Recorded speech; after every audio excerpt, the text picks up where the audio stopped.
When we see the opportunity of the bioeconomy, that could be used to transform the economy in the backyards of many Indigenous communities that could look to explore specific projects on their traditional territories.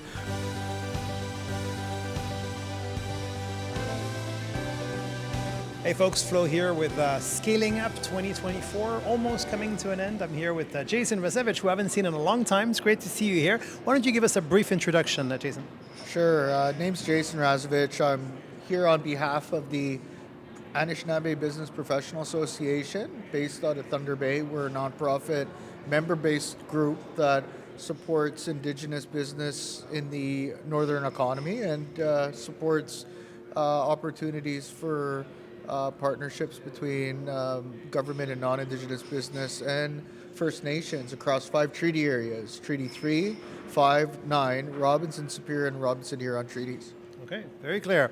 So what brings you here? I mean, any collaborations that you're looking into or already ongoing? What brings you here? Yeah, I was on a panel earlier with Minister Holland, the Associate Minister for the province of Ontario's Natural Resources and Forestry Ministry, and 3 other industry leaders. And we talked about Ontario being the focus province this year at Scaling Up, and the opportunities that are here related to what we call the 10 million ton per year opportunity in Ontario related to wood fiber that could be put to use towards the bioeconomy. This would unlock potentially $10 billion of direct and indirect economic activity in the province. And there's a clear need to also educate and raise awareness of First Nations roles and responsibilities related to forest activity in the province as well. Well, I was going to ask about the role and I guess the opportunities as well for First Nations in the bioeconomy. How would you summarize that? Well, when I spoke earlier, we've got forest management units across the province, which are considered to the government public lands or crown lands.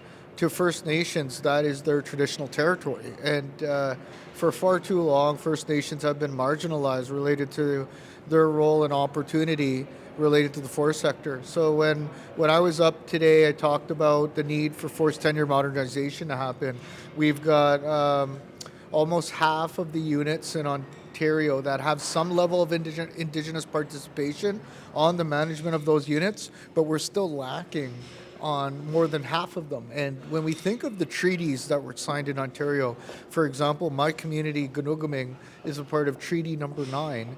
Those are agreements with Crown governments to share into the decision making and share of the benefits that come from the land. So when we see the opportunity of the bioeconomy, that could be used to transform the economy in the backyards of many Indigenous communities that could look to explore specific projects on their traditional territories for example, innovative ways to heat their communities, many communities on diesel that are remote nations, and on also ways to bring electricity to the market as well, with the province of Ontario looking at potentially 5,000 megawatts of clean energy that needs to be procured by 2030. Mm-hmm. So we've got a lot of work to do in that area, and part of the consultancy that I'm a part of now is Wawano Consultancy that works as a professional services firm across Canada. So we're looking at a partnership potentially with CRIBE that does research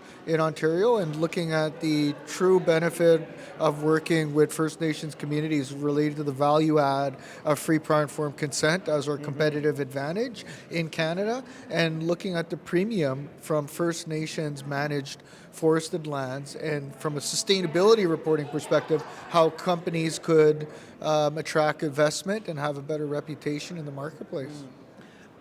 So you go to a lot of conferences, and you mentioned before we started recording that this is your first time here at Scaling Up. How would you gauge the receptiveness of the bioeconomy industry and community here to your messages?